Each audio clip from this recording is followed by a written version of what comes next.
and I've just wiped the drool off Rory's face. There'll be more of that, don't worry, that's not going away anytime soon. In fact, I think there's a bit of Hotel California here for me. I'll never leave. It's awesome. But now we are going to be talking about the asset disposal process, and this is a biggie. It is, and it's one of those ones that needs to be, like any process in ITAM or HAM, it needs to be done correctly, and the more important aspect is that you've got the physical action of actually going through the IT asset disposal, but it's funneling the data as well that comes out of that process back into your ITAM or SAM system to make sure that disposed of assets actually free up any sort of software licenses that are associated with them.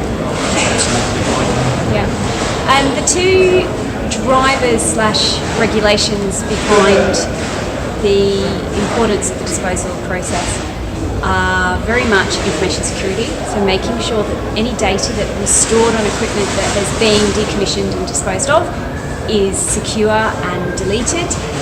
And then the second one, of course, is environmental regulations. Now, environmental regulations differ around the world. Some parts of the world and some jurisdictions have very strict regulations which actually have extraterritorial activity, by which I mean that if you have a laptop, for instance, in Europe, which has very strict regulations, and it turns up polluting a stream in China or in Africa or anywhere else like that, you are just as liable under the law as if it had turned up polluting a stream in Britain or France or in Europe. So that means that you can still be prosecuted for something that's happened in a different jurisdiction where normally European law wouldn't reach.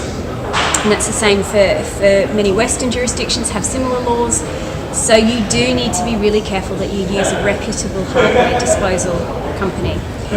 So the other thing that you need to think about, and it's a policy issue around the disposal of physical equipment, is what standards you're going to apply in different parts of the world. And this is particularly important for multinational companies, of course. So certainly certainly developing companies might have a lower standard of law in relation to the disposal of electronic equipment than Western countries do. So it's a matter of policy and your own internal sustainability policies that may determine how a piece of equipment is disposed of globally. Some companies will just say they're going to apply national or local regulations. Other companies will say, no, we're going to apply the standards of our home country no matter where we are in the world. So that's another issue that you do need to think about when you're defining the policies that support this particular process. One other aspect to consider as well when you do actually come to dispose of the equipment, whether you decide to do it yourself or maybe pass it on to a third party. Increasingly now, a lot of third parties will recycle the hardware, which is great because it potentially means that you can actually get a rebate on the hardware equipment that you're disposing of. A top tip from a personal experience when it came to disposing or recycling of hardware asset management is view the hardware items still as available cash. Don't be throwing them into the hard or the disposal cages, because the more damage you cause, the lower your return will be, the less likely that the items can actually be recycled. So the casings, the mountings, all of that stuff that takes the knocks, if they're damaged beyond affordable recycling use, as it were, you're going to get less money in your rebate then at that point. So place them with care. That's a really interesting point. I hadn't thought of that, but it does make a lot of sense. And certainly companies with or organisations with very mature hardware asset management will consider the total life cost of ownership of a piece of equipment, and some organisations will actually take into account the resale value of old equipment when they are considering how to build out their expected lifespan of a piece of equipment, and how they stagger and time their asset refreshes, for instance, which is a topic we'll talk about in another session. So the other important thing about the asset disposal process, and this is a really important point, is you never purge any asset from your asset register after it's been disposed of. Whereas you may purge an asset from your configuration management database because it's no longer the property of the company, so why would you want to have it in your configuration management database? You never purge it from your asset register. And the reasons there's multiple reasons for that. Firstly, because your asset register is that complete inventory of everything that you've ever owned. And the reason to do that is because, let's go back to the sustainability issue and making sure that we dispose of equipment with regards to environmental regulations.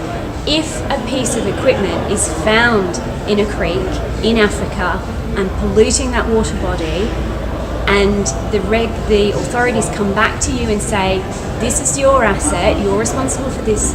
If you can demonstrate through your records that you sent that off to a reputable disposal company, that you'd done your due diligence, and this was the date it went, this is the disposal certificate, then that will indicate that it was not your responsibility.